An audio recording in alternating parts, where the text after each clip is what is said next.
তো বুদ্ধ জগতে মন নিয়েই চিন্তা করেছেন। কি নিয়ে চিন্তা করেছেন? মন নিয়েই বুদ্ধ চিন্তা করেছেন। তা আমাদের অনেক ধরনের পরিচয় আছে। কি পরিচয়? আমি বড়ুয়া, আমি সাকমা, কেউ মারমা, কেউ হিন্দু, কেউ মুসলিম, কেউ বৌদ্ধ, কেউ খ্রিস্টান, অনেক ধরনের পরিচয় আছে। আসলে এই পরিচয়গুলো সবই হচ্ছে মন্দ পরিচয়। এই পরিচয়গুলো কি পরিচয়? মন্দ পরিচয়। কেন ভান্তে মন্দ পরিচয় বলছি? এই পরিচয়গুলো ধরেন আমি সাকমার ঘরে জন্ম নিয়েছি, এখন আমাকে যদি জন্মগ্রহণের পর কোনো বড়ুয়ার ঘরে আমাকে দিয়ে দিত, তাহলে আমি বড়ুয়া নামে পরিচয় হতাম, ঠিক না? আমাকে যদি কোনো মুসলিম ঘরে দিয়ে দিত, আমি মুসলিম নামে পরিচয় হতাম। আমাদের জীবনটা সেরকমই, ওই নামে। তাহলে ওই পরিচয়গুলো মন্দ পরিচয় না? আসল পরিচয় কি? তো বুদ্ধ আমাদেরকে আসল একটা পরিচয় দিয়েছেন। সে পরিচয় হচ্ছে নাম এবং রূপ। আমাদের আসল পরিচয় হচ্ছে কি? নাম, রূপ। নাম মানে কি? বেদনা, সংজ্ঞা, সংস্কার, বিজ্ঞান, এগুলো বুদ্ধের পরিভাষায় বলছে। যেটাকে আমরা চেনার জন্য বলতে পারি চিত্ত, মন। একটা হচ্ছে চিত্ত, মন, আর একটা হচ্ছে রূপ মানে কি? দেহ। রূপ মানে কি? দেহ। তো আধুনিক বিজ্ঞান, যেটাকে আমরা সবাই অগ্রস্থান দিই, বিজ্ঞান বললে সবাই বলে যে বিজ্ঞান। যেমন এই জন্য এখন বুদ্ধ ধর্ম বিজ্ঞানবাদী ধর্ম, ইসলাম বলে ইসলাম ধর্ম বিজ্ঞানবাদী, খ্রিস্টানরা বলে খ্রিস্টানদের, হিন্দুরা বলে হিন্দুদের ধর্ম তা বিজ্ঞানবাদী। তাহলে বিজ্ঞানকে নিয়ে ধর্মগুলো পরিচয় হতে চাচ্ছে কেন?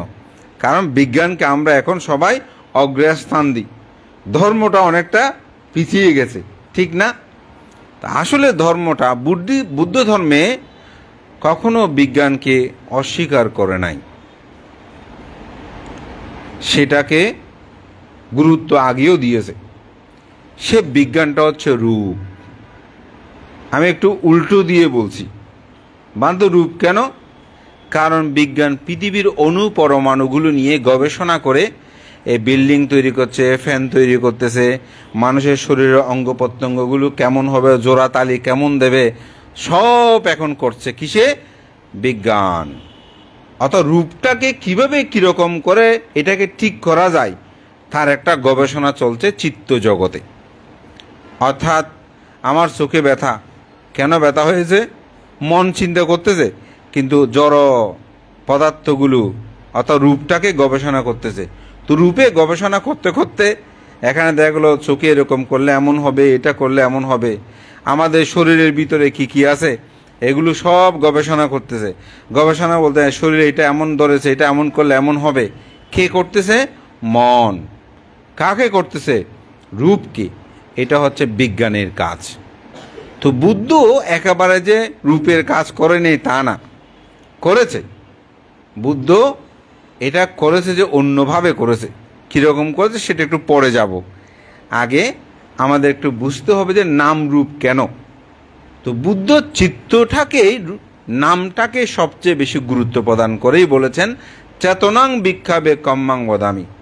হে ভিক্ষুগণ, আমি চেতনাকে কর্ম বলি। অর্থাৎ মনটাকে ঠিক করতে হবে। যদি মন ঠিক থাকে তাহলে দেহটাও ঠিক হয়ে যাবে। মন ঠিক থাকলে দেহটাও ঠিক হয়ে যাবে। তাহলে মনের উপর কেন গুরুত্ব দিয়েছেন? ওই একটু আগে বললাম, মন ঠিক যদি থাকে, বোরকা পরা থাকে, তাহলে চোখেও মন্দ কিছু দেখব না, মন্দ কিছু শুনবো না, মন্দ কিছু বলবো না। মন ঠিক থাকলে আমরা মন্দ বলি, মুখ দিয়ে বলি না। মন ঠিক থাকলে খারাপ কিছু দেখি না।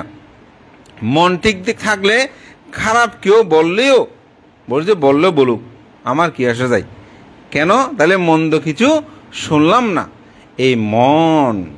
এই মনটাকে ঠিক করার জন্য বুদ্ধ আমাদেরকে শিক্ষা দিয়েছেন। তো বুদ্ধের প্রথম হচ্ছে মন যদি ঠিক থাকে দেহ ঠিক হয়ে যাবে। তা আপনারা কি বলেন যখন রুগী দেখতে যান? বোঝা আমার তো এরকম রোগ, না কোনো চিন্তা করবেন, আপনি ভালো হয়ে যাবেন। একদম ক্যান্সার রোগীকেও বলতেছেন যে না, কোনো চিন্তা নাই, আপনি ভালো হয়ে যাবেন। কেন এই কথা বলেন? ওই মন ভালো করেন যে। অর্থাৎ মনটা যখন ভালো হয় তখন দেহটাও তিনি ভালো হওয়ার জন্য চেষ্টা করে। আর যদি বলেন যে আপনার অবস্থা তো খুব খারাপ, তখন 3 মাস যেটা বাঁচার কথা সেটা 3 দিনেই মরে যাচ্ছে, ঠিক না? আমার এক বন্ধু ভিক্ষু, সে ইন্ডিয়াতে গিয়েছে।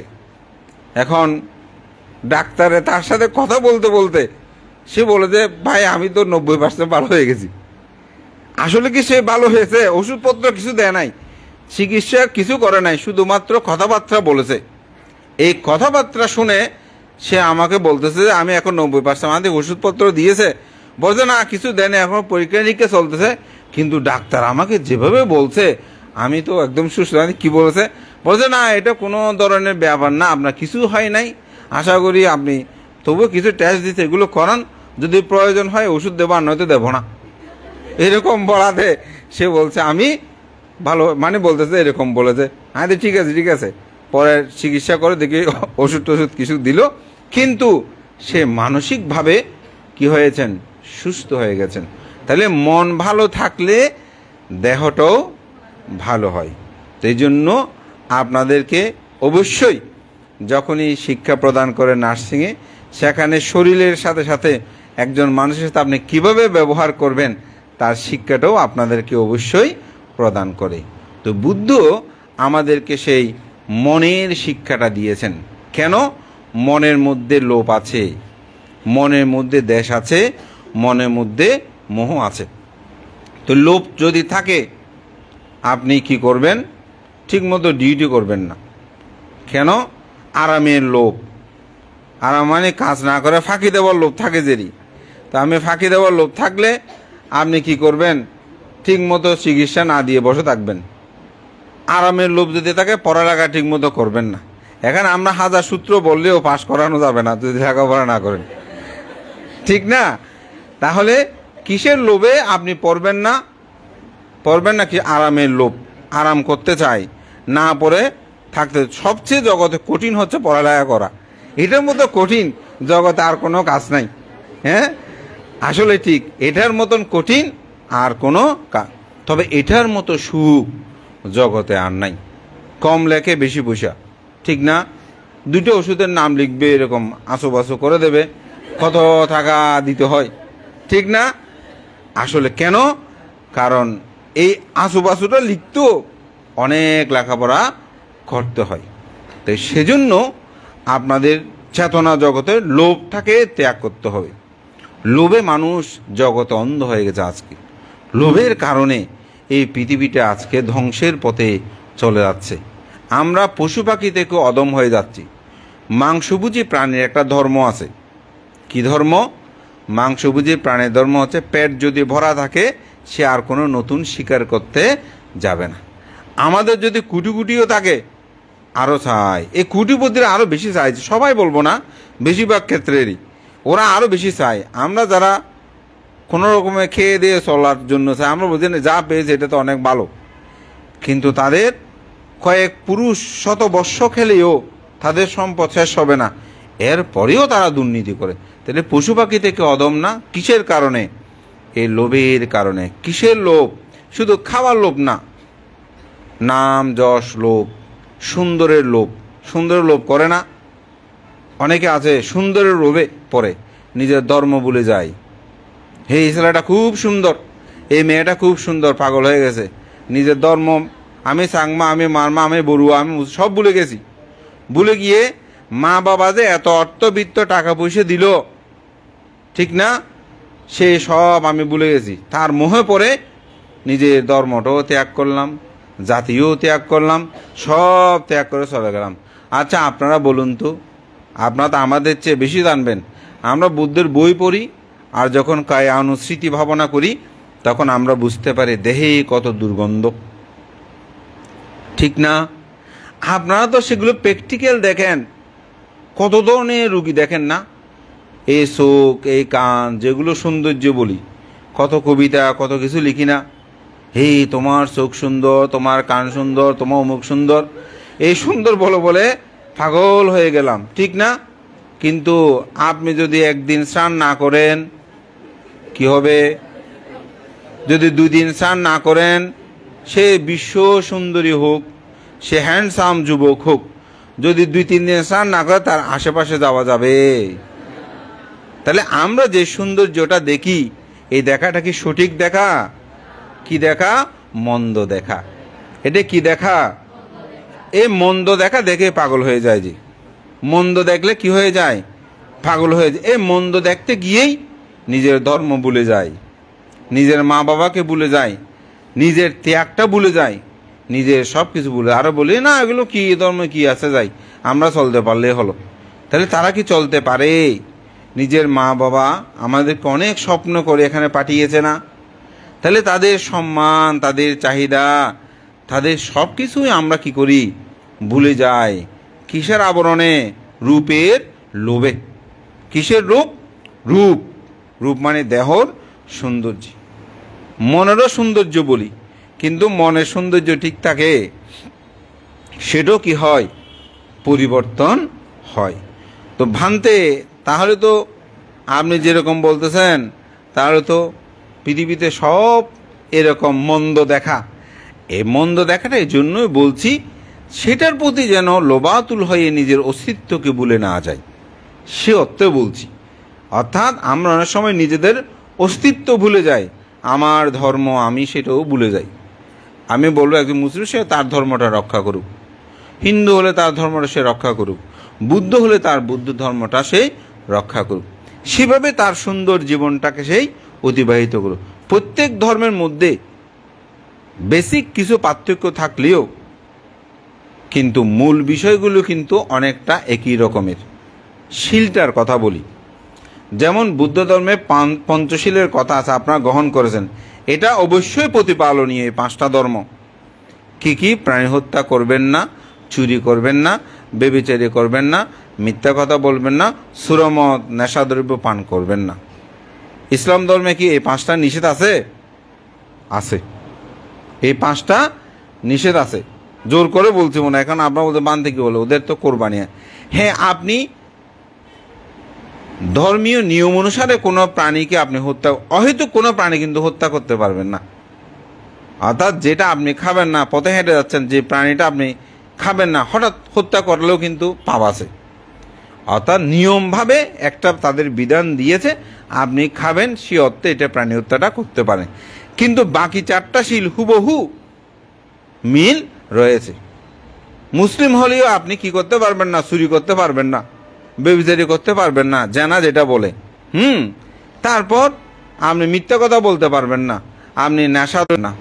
তাহলে ধর্মীয় নিয়মগুলো তো প্রায় হিন্দুদের ক্ষেত্রেও ঠিক একই ধরনের, খ্রিস্টানদের ক্ষেত্রেও ঠিক। খ্রিস্টান ধর্মে কিন্তু আমি আগে মনে করতাম যে মদটা তাদের নিষিদ্ধ নাই, কিন্তু আমি যখন অ্যানালাইজ করলাম আসলে মদটা কিন্তু তাদের মধ্যে কি আছে?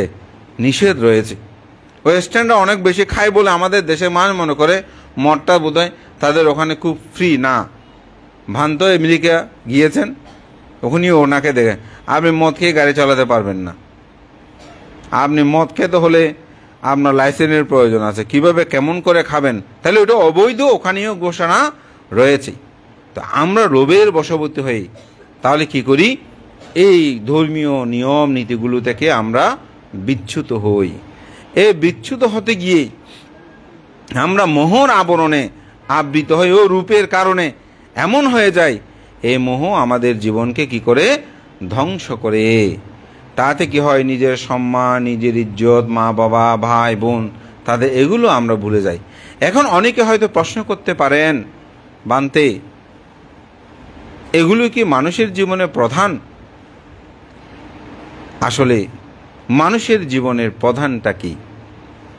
তো মানুষের জীবনের প্রধান হচ্ছে দুঃখ থেকে মুক্তি লাভ করা।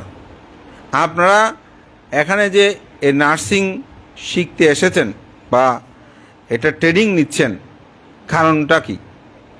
দুঃখ থেকে মুক্তি লাভ করা। কোন দুঃখ বানতে? ক্ষুধার দুঃখ। জগতে সবচেয়ে বড় দুঃখ কি? ক্ষুধা। তাহলে ক্ষুধার দুঃখ থেকে মুক্ত হওয়ার জন্য এখানে আসা না, কারণ আমি আমি যদি খেতে চাই তাহলে আমার অর্থের দরকার আছে। তো অর্থ না থাকলে আমি কোথায় থেকে খাবো? তো আমার অর্থ কীভাবে আসবে? আমি যদি কাজ করি তাহলে আমার অর্থ। তাহলে এক একজন এক এক রকম কাজ করতেছে। কীরকম কাজ? কেউ ডাক্তার হচ্ছেন, কেউ নার্স হচ্ছেন, কেউ ইঞ্জিনিয়ার হচ্ছেন, কেউ এখানে অধ্যক্ষ, কেউ ব্যবস্থা। সবার কিন্তু লক্ষ্যটা হচ্ছে কোন জায়গায়? এক, আমাকে বেঁচে থাকা। তো বান্দা আপনাদের লক্ষ্য কি? আমাদেরও কিন্তু বেঁচে থাকার একটা লক্ষ্য আছে। পাত্র একটা নিয়ে ঘুরি না, পিণ্ড চারণ করতেছি। দুঃখ মুক্তির কথা বললো, পেটের কথাও চিন্তা করতে হয়। সেজন্য চিবরটা নেওয়ার সময় একটা অষ্টবয়স্কের সাথে নিয়েছি। পাত্র একটা বলে যে সাথে অবশ্যই থাকতে হবে, খাওয়ারটাও ঠিক রাখতে হবে। এটা না থাকলে সাধনা হবে না। তাহলে দেখা যাচ্ছে আমাদের প্রথম দুঃখ ক্ষুধার দুঃখ। এই দুঃখ থেকে মুক্তি লাভ করার জন্য তো ক্ষুধার দুঃখ তো জীবনেও যাবে না। কেন যাবে না? এটা আজীবন মানুষের ক্ষুধার দুঃখ চলে, মরলেই খাওয়া বন্ধ হবে, যে তার আগে কোনো দিন বন্ধ হবে না, খেতে আমাদের হবে। তো সুতরাং এই জীবনটাকে পরিচালনা করতে হলে অবশ্যই একটা শিক্ষার দরকার। তো আপনাদের হচ্ছে সেরকম একটা শিক্ষা। তবে খাবার জন্যই সব কিছু করি তাও নয়। মানতে একবার বললেন খাওয়ার জন্য করছি, আবার বলছে খাওয়ার জন্য সব করছি তা নয়। কেন? কারণ আমরা মানুষ, আমাদের কি আছে? হোঁশ আছে। তো যে মানুষের হোঁশ আসে সে মানুষ নিজে খাওয়ার সাথে সাথে অপরকেও বিলিয়ে দেওয়ার জন্য আমাদের জীবন, অপরকেও বিলিয়ে দেওয়ার জন্য আমাদের জীবন। আমরা শুধু অর্থ অর্জন করছি একজনের জন্য নয়, অপরের জন্য। সেজন্য আমি যে অর্থ লাভ করি সেটা মা বাবাকেও প্রদান করি, ভাই বোনকেও প্রদান করি, সন্তানদেরকেও প্রদান করি, ধর্মীয় গুরুদেরকেও প্রদান করি, সমাজকেও প্রদান করি, রাষ্ট্রকেও প্রদান করি। রাষ্ট্রকেও প্রদান করি। কর দিচ্ছে না আপনারা, যেটা এখানে বেতন দেন ওইটা থেকে একটা পার্সেন্টেজ কিন্তু সরকারে নিয়ে নেয়। এটা স্বাভাবিক। কেন? কারণ সবাইকে নিয়ে আমাদের এই জীবন, সবাইকে নিয়ে আমাদের এই মানব জীবন। তো সুতরাং দুঃখ থেকে মুক্তি লাভ তো করলেন বা করবেন আপনারা এই শিক্ষাটা, কিন্তু আরেকটা তো দুঃখ আছে। কোন দুঃখ? সেটা হচ্ছে জন্ম জন্মান্তর পরিভ্রমণ করা। জন্ম জন্মান্তর যে আমরা পরিভ্রমণ করছি, এখানে কিছু দুঃখ আছে। কি দুঃখ? জরার দুঃখ। আপনার টাকা পয়সা থাকলেও বৃদ্ধ হয়ে যাবেন না, তাহলে এটা দুঃখ। আপনি নার্স হতে পারেন, আপনার মধ্যে রোগ হবে না, ব্যাধি। যে ডাক্তার হাজার হাজার মানুষকে ভালো করে, মৃত্যুর মুখ থেকে বাঁচায়, সে ডাক্তারও মৃত্যুবরণ করে। আমার হাত ভেঙে গিয়েছিল অ্যাক্সিডেন্টে। তো একজন ডাক্তার, ওনার নামটা ছিল সমীরুল ইসলাম ডাক্তার, খুব অসাধারণ একজন মানুষ আমি দেখেছি। তা আমার ভাইজি জামাই ওনার সাথে একই সাথে থাকে, প্র্যাকটিস করেন মেডিকেলে। প্র্যাকটিস না, উনি রেজিস্টার ছিল আমার ভাইজি জামাই তখন। তা আমি যখন হাত ভেঙে গেল ওখানে গেলাম, উনি বলছে বাবু বানতে আপনি সিএসসি এর ওখানে অপারেশনটা করলে ভালো হবে, এসে বিভিন্ন কথা বললো। বানতে মানুষ ওখানে ভালো হবে, এখানে তো গ্যাদার নেই এসেই। তো আমার একবার অপারেশন করলো, দ্বিতীয়বার এটা আবার ওখানে যে পাত দিয়েছে ওগুলো নিয়ে নেবেন। এখন ওনাকে ওনার যে স্যারের যে বিলটা থাকে, বিল হয়েছে, এখন ওইটা কত জিজ্ঞাসা করার জন্য বলছে। এখন উনি এটা বলে না, কেমন মানুষ। তো সর্বশেষ যখন ওনার কাছ থেকে আমি জিজ্ঞাসা করার জন্য বলতেছি, তো বলছে, উনি বলছেন, বলে যে রাজীব, সবার কাছ থেকে টাকা নেওয়া যায়, উনি তো ধর্মীয় গুরু। মানে লাগবেনও বলে না, হাতে শুধু এরকম ইশারাতে বলেছে। তো উনি আমার ফিটা পর্যন্ত ওনার ব্যক্তিগত যেটা ওইটা উনি নেন নাই। তো আমি যখন এই করোনা ভাইরাসকালীন সময়ে উনি মৃত্যুবরণ করে, তো আমি এটা বলছি, উনি আমাকে বাজিয়েছেন। আজকে আমার হাত সজল, আমি চলতেছি, আমি সুস্থ আছি, ভালো আছি, কিন্তু উনিও চলে গেলেন। অর্থাৎ জগৎটা এক অদ্ভুত। যিনি আমাকে ভালো করেন ওনাকে, অর্থাৎ মৃত্যুর দুঃখ, অপ্রিয় সংযোগ, যাহা পছন্দ করি না, অর্থাৎ তাহার দুঃখ আমাদের মধ্যে আছে না? আছে। যেমন আমার কথা যদি কারো শুনতে এখন ইচ্ছে না করে, তার কাছে দুঃখ। কেন? মানুষের কথা শুনতে ইচ্ছে কেন শেষ করতেছে না? তাহলে এটা তার কাছে কি? দুঃখ। প্রিয় বিয়োগ দুঃখ, আপনজন হারানোর দুঃখ আছে না সবার? এখানে আমাদের সবার আছে। হয়তো ভাই মারা গেছে, কারো মা মারা গেছেন, কারো পিতা, কারো এক একজনের আত্মীয় স্বজন মৃত্যুবরণ করেছে। তাহলে এটা দুঃখ। যাহা চায় তাহা না পাওয়ার দুঃখ। এখন এই দুঃখে আপনারা সবাই আছেন। কীরকম? আমরা চাই পরীক্ষাটা যেন অবশ্যই পাশ করি, সবার কামনা, ঠিক না?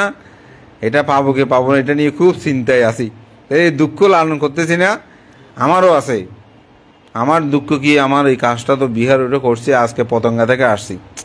পতঙ্গা বিহারে এটা কিভাবে বৃদ্ধি করা যায়, হ্যাঁ, এটা নিয়ে আমার দুঃখ আছে। তাহলে পঞ্চ উপাদান স্কন্দ দুঃখ, সংক্ষেপে পঞ্চ উপাদান স্কন্দ দুঃখের ব্যাখ্যা আমি যাব না। এই দুঃখগুলো থেকে বুদ্ধ বলছেন মুক্ত হতে চাই। ক্ষুধার দুঃখ থেকে তো মুক্ত হওয়ার জন্য আমরা এক এক পেশা গ্রহণ করছি, কিন্তু এই দুঃখগুলো থেকে মুক্ত। তাহলে এই দুঃখের কারণ কি? এই দুঃখের কারণ হচ্ছে তৃষ্ণা। এই দুঃখের কারণ তৃষ্ণা। কি তৃষ্ণা? কাম তৃষ্ণা, ভব তৃষ্ণা, বিভব তৃষ্ণা। এই যে আমি একটু আগে ব্যাখ্যা দিয়েছি, কেমন একটা ছেলে একটা মেয়ের প্রতি আকৃষ্ট হলো। ছেলেটা এক ধর্মের, মেয়েটা আরেক ধর্মের, দুজনে পলায়ন করলো। এখন মা বাবা ভাই বোন তাদের দুজনের কারণে উভয় পক্ষের মা বাবা নির্যাতিত হলো, লোকমুখের মধ্যে নিন্দার বইল, আত্মীয় স্বজন পাড়াপড়শি সবাই মন্দ বলল। তাহলে দুঃখ পেয়েছে না? কিসের কারণে দুঃখ? কাম তৃষ্ণা। দুঃখটা কিসের কারণে পেয়েছে? কাম তৃষ্ণা। কিন্তু আসলে কি সেটা সত্য না? একটু আগে বললাম না, যখন আমি যে সৌন্দর্যের প্রতি ধাবমান হচ্ছি, এই সৌন্দর্য কিন্তু ক্ষণকাল, এটা দীর্ঘক্ষণ থাকবে না। থাকবে না বলে স্বামী স্ত্রী ভালোবেসে পালিয়ে যায়, আবার জবাই করে দিচ্ছে না, হত্যা করছে না। কেন করছে? ওই যে তৃষ্ণা তোল, এটার কারণে সেই দুঃখ পাচ্ছে। এই দুঃখটা হচ্ছে কাম তৃষ্ণা। ভব, কেউ বলে যে আবার এটা আমি ভব তৃষ্ণায় যাব না, আমি জাস্ট একটু প্র্যাকটিক্যাল আপনাদের যে বিষয়গুলো জীবনে এখন প্রয়োজন সেটা বলছি। অর্থাৎ কেউ ভব থেকে ভবান্তরে ঘুরতে চায়, বিভব ও উচ্ছেদবাদের মতন। এই পৃথিবীতে ধর্ম টর্ম বলতে কোনো কিছু নাই, আমার মতো আমি চলতে পারলে হয়ে যাবে। আসলে কি সেভাবে চললে জগৎ হবে?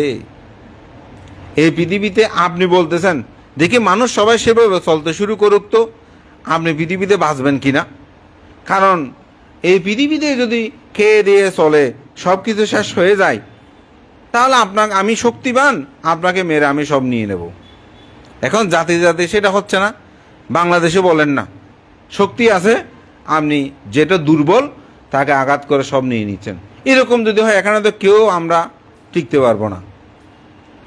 তবে মানুষ যখন ধর্মকে নিয়ে ভয় করে, পরলোক বিশ্বাস করে যে না আমার শক্তি আছে, ঠিক মৃত্যুর পরে বা ইহজীবনে আমার শক্তি ক্ষয় হবে। আজকে এখানে আসার আগে আমি একজন উপাসককে দেখতে, উনি মারা মৃত্যুবরণ করেছেন, প্রেমপ্রসূন বড়ুয়া। উনি, আমি যখন দেখেছি বৃদ্ধ বয়সে দেখেছি আমি ওনাকে, তখন তিনি কি লম্বা হ্যান্ডসাম একজন মানুষ, সুন্দর মানুষ। আজকে যখন দেখতে গেছি আমি ভাবতেছি যেটা সত্যি, আমি ভাবতেছি মানুষটাকে আমি দেখেছি কত লম্বা মানুষ ছিল, এখন তো সেগুলো কিছুই নাই। আপনি যখন নিজেকে সেভাবে উপলব্ধি করবেন, তখন আপনি কখনো একজন ছেলের একজন মেয়ের মোহে পড়ে আপনি নিজের ধর্মকে কখনো পিছিয়ে দেবেন না। তো সেজন্য এই যে উচ্ছেদবাদ, আমি খেয়ে দিয়ে চুকে চলতে পারলে, সেরকম যদি জীবন হতো, আপনার মা বাবা আপনাকে গর্ভে ধারণ করার কোনো দরকার ছিল? কত কষ্ট করেছে না? জন্মগ্রহণের পর আপনাকে লালন পালন বর্ধন, এগুলো আপনারা আমাদের চেয়ে বেশি বুঝবেন। এই মল মূত্র পরিষ্কার পরিচ্ছন্ন করা কত কঠিন। নিজের রক্তকে দুধে পরিণত করে সন্তানকে দেওয়া, বাবা দিবারাত্রি পরিশ্রম করে আসার সময় ভালো খাবারটা কিনে নিয়ে আসে ছেলের জন্য মেয়ের জন্য। আমরা মোহ উচ্ছেদবাদ বিভব তৃষ্ণা এটার আবদ্ধ হয়ে সেগুলো সব আমরা ভুলে যাই। তো বুদ্ধ বলছেন এই দুঃখের কারণ, আমাদের দুঃখের কারণ হচ্ছে কিন্তু সেটা দুঃখ নিরুদ্ধ যদি ভব তৃষ্ণা বিভব তৃষ্ণা কাম তৃষ্ণা এগুলো ত্যাগ করি না। ছেলেটা ভালো লাগতেছে, কথা বলতেছে, ঠিক আছে, কিন্তু এগুলো তো সবই অনিত্য, এগুলো তো বেশি দিন থাকবে না। থাকে বেশি দিন? বলেন তো, থাকবে না। এমন কোনো স্বামী স্ত্রী বলতে পারবে বানতে আমাকে কোনোদিন আমার স্বামী চোখ রাঙিয়ে কথা বলে নাই, আমার স্ত্রী আমাকে চোখ রাঙিয়ে কথা, অর্থাৎ ভালো লাগাগুলো সবসময় থাকে না, এগুলো অনিত্য। এগুলো কি? অনিত্য। যাহা কিছু অনিত্য তাহা কি? দুঃখ। যাহা দুঃখ তাহা অনাত্মা, অর্থাৎ সেটা আমার নয়। এই পৃথিবীতে আমার বলে দাবি করছে কিন্তু সেগুলো আমার নয়।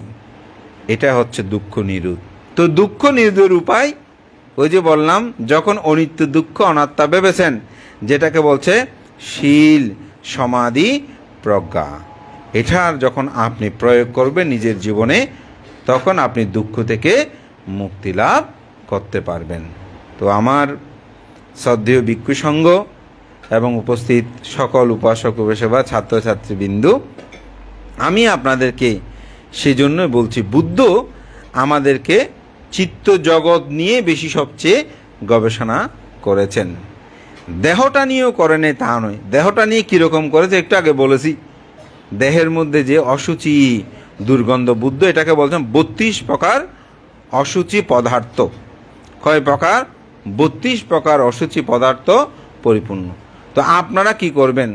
যখন কারো প্রতি আকর্ষণ হয়, চোখ বন্ধ করে বাম হাত ডান হাত রেখে একটু ভাববেন, ওহো চোখ দিয়ে কি দুর্গন্ধ বের হয়। ঘুম থেকে উঠলে দেখলে চোখটা কেমন লাগে। শরীর দিয়ে কি দুর্গন্ধ বের হয়, ঠিক না? নাক দিয়ে কি দুর্গন্ধ বের হয়, কান দিয়ে কি দুর্গন্ধ বের হয়, মুখ দিয়ে কি দুর্গন্ধ বের হয়, ঠিক না? এগুলো সবই কি বড় অসুচিময়। এগুলোর প্রতি কেন আমি এত আকৃষ্ট হব? তো বুদ্ধের এই অসীম অতুলনীয় অবর্ণনীয় ধর্ম দর্শন আমরা লাভ করিও আমরা অনেকে অন্ধকার পথে চলে যাই। বুদ্ধ এমন সত্য দিয়েছেন আমাদেরকে, যেই সত্যটা একজন মানুষের জীবনে প্রতিটি পদে পদেই তার প্রয়োজন। আমি একজনকে প্রশ্ন করলাম যে চট্টগ্রামে প্রায় ইন্ডাস্ট্রিগুলোতে প্রায় ম্যানেজার বৌদ্ধ হয়। তো আমি একজন ভদ্রলোককে প্রশ্ন করেছি, কেন মানে আমি প্রায় জায়গায় দেখলাম ম্যানেজার বৌদ্ধ ধর্ম অবলম্বীদেরকে রাখা কেন? তিনি বললেন যে আমি দেখেছি বৌদ্ধরা অল্পতে সন্তুষ্টি পরায়ণ, অর্থাৎ তাদের বেশি চাওয়াটা কম, মানে অল্প পেলেই তারা নিজেদেরকে, আমি দেখেছি তারা একটু সন্তুষ্টি হয়ে যায়। বিশাল কিছু মেয়েদের এইসব সব নিয়ে নেব, এই মানসিকতাটা বৌদ্ধদের মধ্যে আমি খুব কম দেখেছি। আমি আসলে আমার ভিক্ষু জীবনে অ্যানালাইজ করে দেখেছি, আসলে আমাদের মধ্যে সন্তুষ্টিটা বেশি। অল্পতে আমরা আমাদেরকে আপনি দীর্ঘক্ষণ গাড়ি বন্ধ করেছেন, এসে যদি হাত জোর করে একটু ক্ষমা চেয়ে বলেন, বান্ধব ভুল হয়ে গেছে একটু ক্ষমা করে দেন, আমাদের বান্ধা দেখি তো ঠিক আছে ঠিক আছে বা কইয়ে একখানে গালি দিয়ে ও একখানা ক্ষমা করি তো ক্ষমা করি তো খ্যাং ওই আদায় কইয়ে কী হইব। আসলে আমি দেখলাম যে ঠিক আমাদের মধ্যে ক্ষমাশীলতা খুব বেশি এবং অল্পতে আমরা সন্তুষ্টি পরায়ণ। বুদ্ধের এই দুর্লভ ধর্ম। তো এখানে আমি বলেছি কি, একটা হচ্ছে দেহ যেটাকে বলছে রূপ, আর একটা হচ্ছে নাম। আমরা যে যত পরিচয় দিই না কেন, আমাদের মূলত এই দুইটাই পরিচয়। তো রূপে সমস্যা হলে শরীরে বিভিন্ন রোগের দেখা দেয়। এটা বুদ্ধর দেহবিজ্ঞান থেকে একটু বলছি, মানে বুদ্ধ কিভাবে দেহবিজ্ঞানের কথা বলেছেন, কেমন কীরকম। যেমন আপনি যদি পানি বেশি খান তাহলে শরীরে ঠান্ডার প্রকট বেড়ে যাবে, ঠান্ডার সমস্যা হয়ে যাবে, ঠিক না? আপনি যদি তাপের পরিমাণ বেড়ে যান, তাপ তো খাওয়া যাবে না, তার শরীর গরম হয়, সেই ধরনের কিছু খান, তাহলে বলছি এটা জ্বর উঠেছে। আবার যদি বেশি খাদ্যদ্রব্য খান, স্থূল দেহ সম্পূর্ণ হন, তাহলে বলছে মাটির পরিমাণ বেড়ে গেছে। আবার যদি বেশি শুকনো পেশার সমস্যা, বাতাস, এটা বেড়ে গেছে। এই জন্য বুদ্ধ বলছেন চারিভূত ধাতু, অপধাতু, তেজধাতু, বায়ুধাতু, পাঠাবি ধাতু। এই চারিভূত ধাতু নিয়ে হচ্ছে রূপ, অর্থাৎ আমাদের দেহ এই চারটি। তো ভান্তে এটা পরীক্ষা করব কিভাবে? যখন একজন মানুষ মৃত্যুবরণ করে, দেখবেন সব বাতাসের সাথে মিশে যায়, পানির সাথে মিশে যায়, আগুনের সাথে মিশে যায়, মাটির সাথে মিশে যায়, আর কোনো কিছু বিদ্যমান থাকে না। আবার এই চারটা সমস্যা যখন হয়, এই শরীর মৃত্যুর ঝুঁকি পড়ে। এই চারটা যখন সমান থাকে শরীরের মধ্যে, তখন বলে আমি খুব সুস্থ আছি, ভালো আছি, ঠিক না? প্রেশার বেরোতে বাতাসের পরিমাণ কমাতে শুরু করেন, স্থূল দেহ ডাক্তার বলতে একটু স্বাস্থ্য কমান, ঠিক না? জ্বর যখন বেড়ে যায় বলছে না এটা 199 মধ্যে চলে আসতে হবে, তাহলে এটা কমে। অর্থাৎ বুদ্ধ এই দেহটাকে সেভাবেই পরীক্ষা নিরীক্ষা করে আমাদেরকে বলেছেন। তো মন কেন? মনের মধ্যে বেদনা, সংজ্ঞা, সংস্কার, বিজ্ঞান, এটা এত আমি গভীরে যাব না। তবে এই মনটাও যদি ভালো থাকে, দেহকে প্রভাবিত করে। যেমন আপনার শরীরে রক্ত পড়ছে, আপনি নিজেও জানেন না, হঠাৎ একজনে বলতেছে এই শরীরে রক্ত পড়তেছে, এদিকে হাত দিয়ে দেখতে, তখন ব্যথা। এর আগে কি ব্যথা ছিল না? অবশ্যই ছিল, কিন্তু আপনার বিজ্ঞান অথবা মন সেটা বলে নাই। মনের ইন্দ্রিয়ের সাথে যখন এটা হচ্ছে বলছে কি যে স্পর্শ, অর্থাৎ কায় ইন্দ্রিয়ের সাথে মনোবিজ্ঞানের যখন সংযোগ হয়েছে, তখনই সাথে অনুভব হয়েছে ও রক্ত পড়ছে, তো তাড়াতাড়ি একটু ব্যবস্থা করেন। এর আগে ছিল না কেন? যেমন অপারেশন যখন হয়, মুখটা ঢাকিয়ে দেয় বা এক পাশ করে দেয়, কারণ এনেস্থেসিয়া দিয়ে এটা অবশ করেছে ঠিক, কিন্তু খাটতেছে যে যদি দেখি, দেখবেন আবার মনের মধ্যে অন্যরকম অনুভব হচ্ছে। ওটা যত না দেখা যায় সেরকমভাবে, অর্থাৎ চেতনা আমাদের চিত্তটাকে যদি ভালো করতে পারি, তো এই চিত্তের মধ্যে লোভ বলেছিলাম না, এই লোভটাকে কমাতে হবে। দেশ হিংসা যেটা আমরা বলি, একজন হিংসা করি না, ও ভালো করলে আরেকজনের সহ্য করতে পারি না। আমাদের বৌদ্ধ ধর্মীয় কল্যাণ ট্রাস্টের গতকালকে ঘোষণা দিল, তো এখন ওখানে অনেকেই তারা ট্রাস্টি হয়েছেন। তা আমি একটু শুভ কামনা করে আশীর্বাদ দিয়েছি, অভিনন্দন দিয়ে। এটা স্বাভাবিক, একজন মানুষ উনি যখন পদ লাভ করেছে, বৌদ্ধ সবাই আমার পরিচিত। এখন ওখানে একজনের বাবা মার সাথে আমাদের সাংগঠনিক কিছু সমস্যা আছে। এখন আমি কেন এটা দিলাম, বলে যে বান্তের তো সাংগঠনিকভাবে ওনাদের সাথে এরকম সমস্যা, কিন্তু উনি কেন ওনাদেরকে আবার অভিনন্দন শুভ কামনা করলো, এটা কি ঠিক হয়েছে? অমুক সময় লাজবি। আমি বললাম কেমন মানুষ আমরা, আমার সাথে তো ব্যক্তিগত যদি সমস্যা নাই, কিন্তু সমস্যা থাকলেও আমাদের তো উচিত একজন মানুষ যখন একটা জায়গায় যাবে, আমাদের তাকে কি করা? অভিনন্দিত করা। আপনাদের সাথে আমার পরিচয় নেই, কিন্তু যদি বলেন যে ভান্তে বন্দনা ভান্তে আমি আবার নার্সিং পাস করেছি, আমি বলবো সাধু সাধু, খুব ভালো খুব ভালো। এটা তো অপরের সুখে সুখে হওয়া, কিন্তু আমরা অপরের সুখে সুখে হতে পাচ্ছি না। আবার কেউ সেরকম করলেও সেটাকে ভালোভাবেও গ্রহণ করতে পারছি না।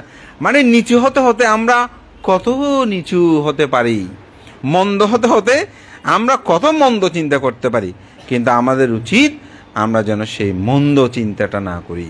কেন? দেশের কারণে এই হিংসা করি একজনকে, এই হিংসা করলেই তো দুঃখ। আমি যদি আপনাদেরকে হিংসা করি, দুঃখ না?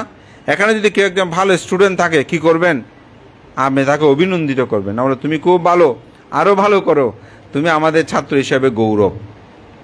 আগেকার সময়ে যিনি ফার্স্ট বয় হতেন, একই ক্লাসের ছাত্ররা সবাই মিলে ওই ফার্স্ট বয়টাকে কাঁধে নিয়ে পুরা গ্রাম বিলে মিছিল করত।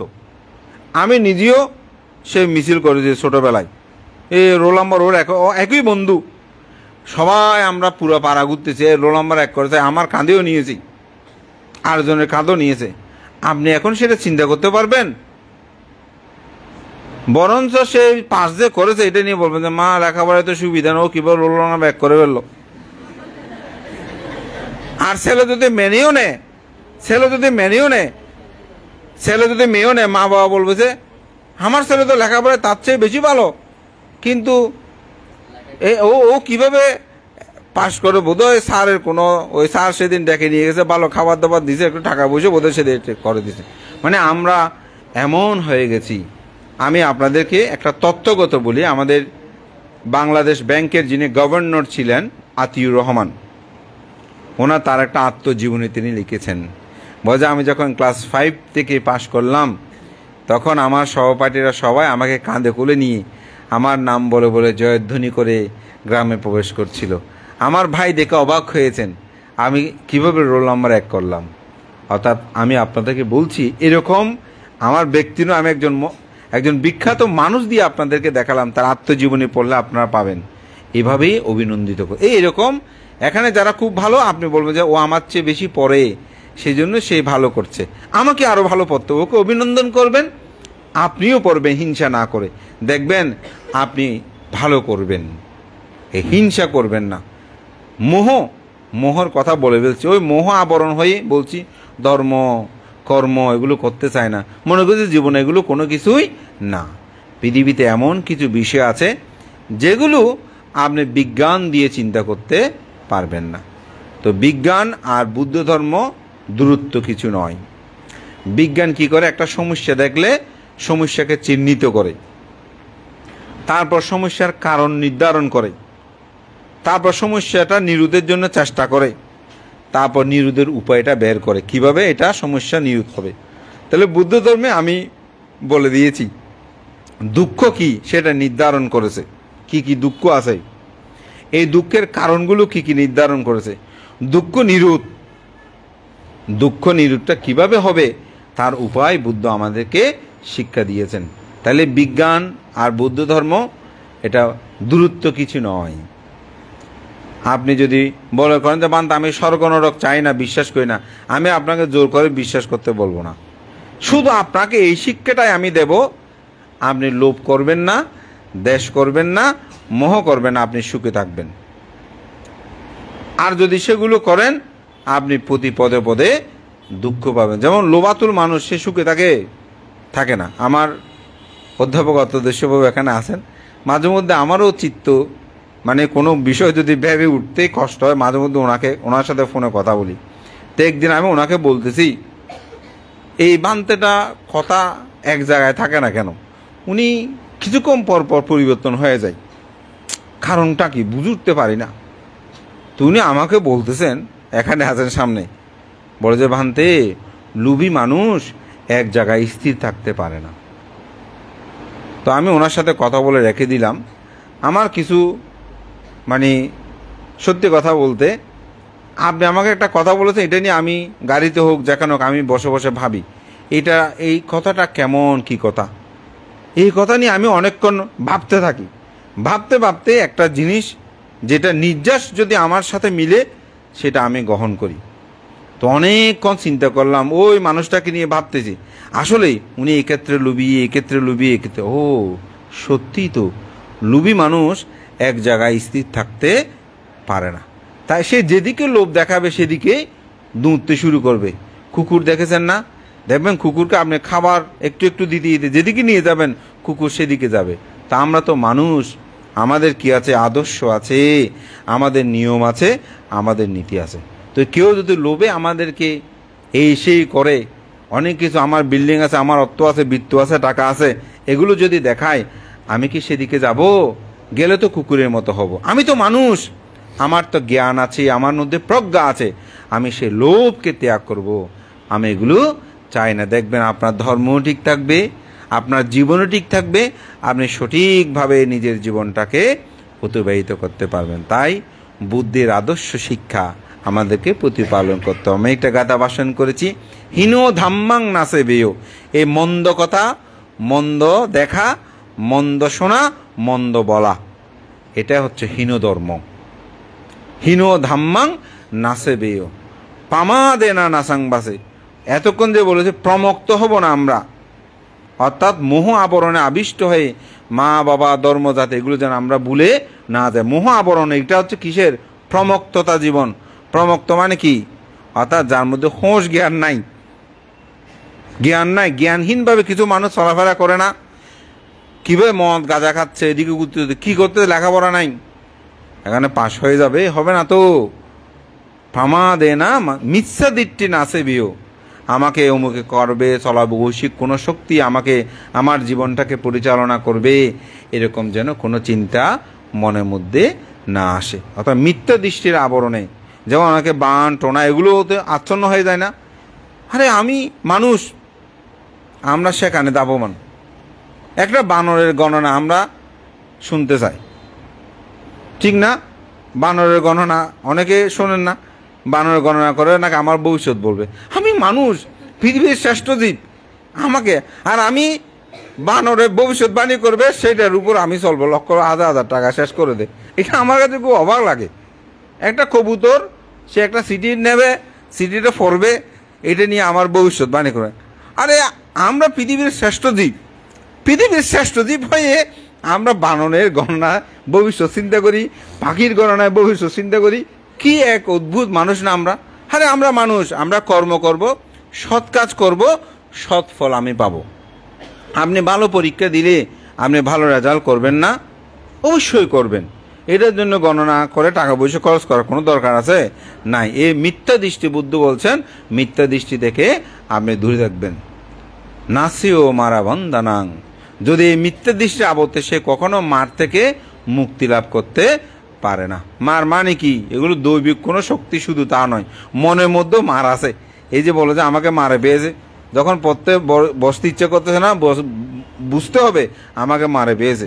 এ মারের কারণে আমি পড়তে, মার পরাভূত করব, আমি পড়তে বসবো, এরকম দেখবেন মার পালিয়ে যাবে। মহান সঙ্ঘকে বন্দনা।